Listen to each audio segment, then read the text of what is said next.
अस्सलामु अलैकुम वरहमतुल्लाहि वबरकातुहू। जी प्यारे इस्लामी भाइयों, आज के सबक में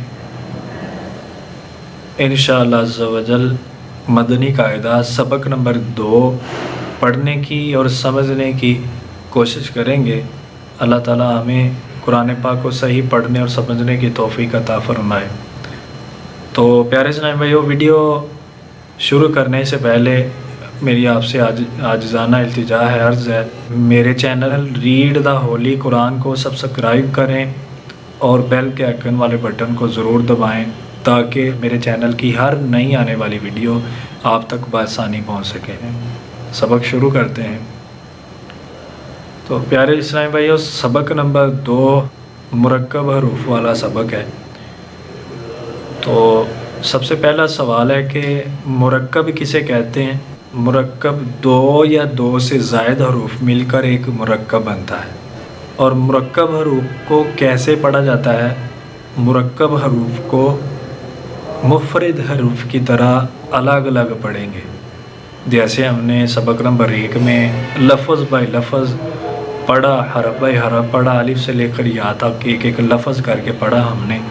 इसी तरह हमने सबक नंबर 2 में इसी तरह पढ़ना है जैसे सबक नंबर 1 में पढ़ा था।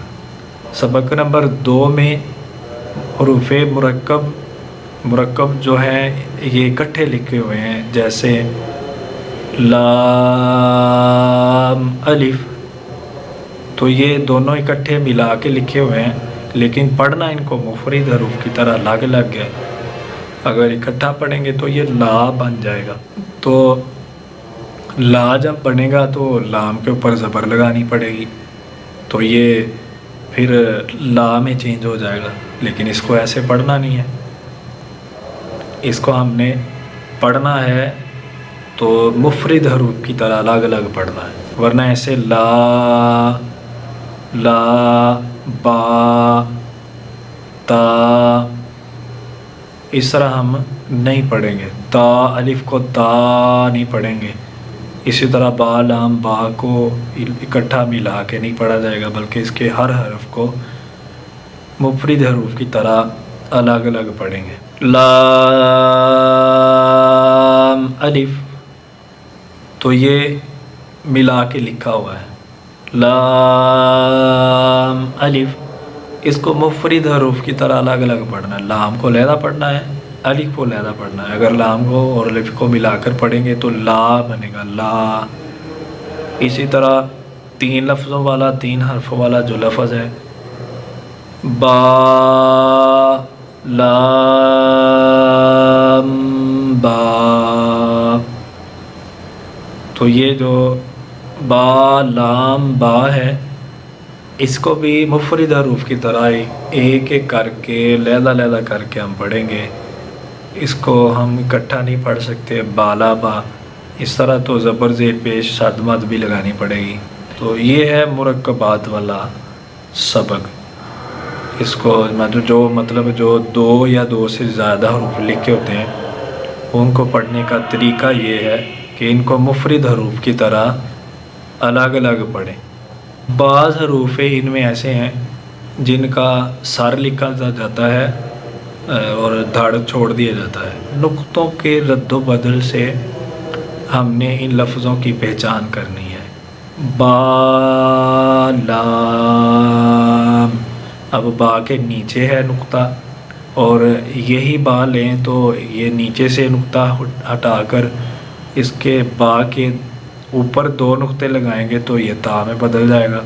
इसी तरह सा है, इसके अंदर 3 नुक्ते लगाएंगे तो ये सा बनेगा। तो प्यारे इस्लामी भाइयों, जिनका सर लिखा जाता है और धड़ छोड़ दिया जाता है जिन लफ्ज़ों का, तो उनकी पहचान हमने नुक्तों के रद्द बदल से करनी है। तो ये है सबक नंबर 2 की पहचान। तो इसी तरह इनको हमने मुफरद हरूफ की तरह इन लफ्ज़ों को भी अलग अलग पढ़ने की कोशिश करनी है। तो इंशाअल्लाह अगर ऐसे हम पढ़ेंगे तो हमारा ये सबक भी दुरुस्त हो जाएगा। अलिफ से लेकर या तक इनमें 15 हरूफ ऐसे हैं जिनको 3 या 5 अलिफ के बराबर खींच कर पढ़ना है।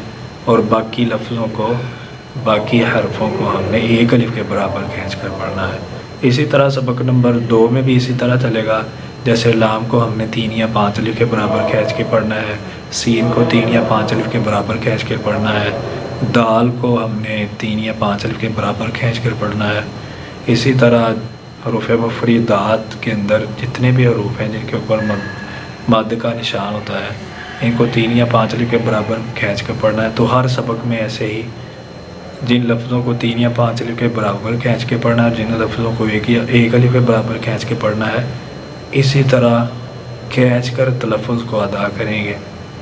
تو جوڑوں کے ساتھ بھی اسی طرح پڑھیں گے، تو انشاءاللہ عز و جل یعنی جوڑ یعنی ملا کے ہم پڑھیں گے، ایک ایک لفظ کو ملا کے آپس میں اس طرح پڑھیں گے تو انشاءاللہ جلدی قرآن پاک پڑھنے کی ہمیں توفیق حاصل ہوگی۔ اللہ تعالیٰ ہمیں قرآن پاک کو صحیح معنوں میں پڑھنے کی توفیق عطا فرمائے۔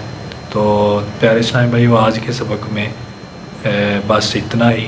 سبق نمبر 2 ہم نے سمجھ لیا۔ اللہ تعالیٰ میرا اور آپ کا حامی و ناصر ہو۔ اللہ تعالیٰ آپ کو دونوں جہاں کی بلائیاں نصیب فرمائے۔